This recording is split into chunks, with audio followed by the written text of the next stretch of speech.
This seems very extreme measures to have to put one of these up on your property. Why? Why did you have to do this? What was happening? Well, it is an extreme measure, and I gave it a great amount of thought over several years. It's only been up for 2 years, and in the course of those 2 years, it's been used only 6 times, and each time for less than 5 minutes. And each time, is it because of Thomas Weldon's children, just his children, or is it other children in the area? It's been used because of the children who are my neighbours at the back and their friends quite often joining them. So in other words, yeah, quite usually a group of children who have been, to put it briefly, violating my property and my living. In what way? Because you've renovated the house you're in, and you'd built a kind of barn at the back, a studio where you spend a lot of time. And this is the problem. You're saying that they're hanging around, climbing on the walls. What kind of things are they doing? I have a workshop and garage at the back, which I built, yes, as part of the restoration of my property, and indeed a little walled back garden as well. And I'm out there quite a lot of time. I love working on my workbench in the workshop, and I love being in the garden also. And in fact, over the years, we've been neighbours for 14 years, I believe. And over those years, there've been an increasing number of young people. There are now 6 in the family living there, but there are often others as well who are around there.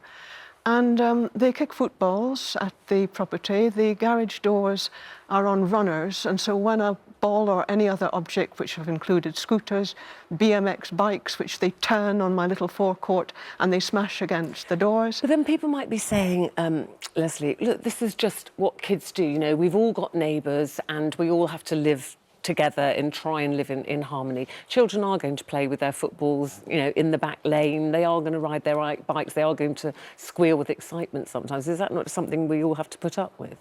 Well, I do think every person, and I'm sure everyone would agree, is entitled to peace and quiet in their own home. And I haven't been given that entitlement by this behaviour. And secondly, they're entitled not to have their property violated. So I've had a wall partly brought down.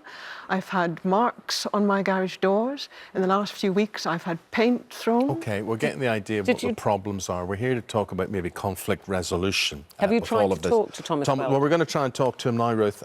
Thomas is down there in Babbacombe, just a few yards away from where you both actually live. Thomas, good morning to you. Do you think, Thomas, that you've got a case to answer here? You've heard what Lesley has to say, and, you know, I'm not looking for a row breaking out between you here, but does she have a point? I don't think she does, no. I think my children are very well behaved, and all the rest of the area think my children are well behaved. I just think Lesley has a problem with me and my children. OK, and Thomas, would you, I mean, I presume the two of you have tried to talk. Could we in any way broker a peace talk situation here where the two of you say, right, let's wipe the slate clean, let's start again? Would you be willing to enter into some sort of dialogue, maybe establishing some rules from here on in? Yes, I would, as long as the alarm's taken down, because every time it's switched on, I feel like my children are being assaulted. How are the children coping when the alarm's on? What do they say about it? Does it stop them doing whatever they're doing? It makes them cry in pain. Well, Lesley, we've had a situation where Thomas, the opening salvo is, right, for talks to take place, let's take the alarm down or switch it off. What would you say to that?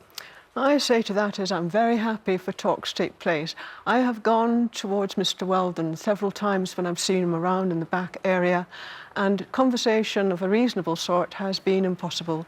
The children have all come out, gathered around to support Mr. Weldon, the father, of course they would, screaming, shouting, dancing, and shouting at me as well. I've had such sexist and ageist remarks made by Mr. Weldon that I found it impossible to have a decent conversation. So now I simply walk away from him. OK, but you would be prepared to switch the alarm off? The alarm, I must stress this one, please. The alarm is never on unless at the moment my property is being violated. I never will go on. Thomas was saying to me that you claim that you've got permission from the council to have this alarm. Basically, they say We do not endorse or use these mosquito alarms and would always advise against them. Well, the council, quite rightly, say that they don't put up the alarms. It's up to either local businesses, local householders, local authorities, all of whom in their thousands all over the country are now using the alarm successfully. They are a very successful deterrent. Children don't like, and the noise, of course, you hear on this one is an adult version of the alarm. An adult version. The alarm I have up is for children's hearing only. The children don't like the noise, and so within a few minutes, they simply move away. And as you can see from the photograph on the screen, they have a beautiful place to live.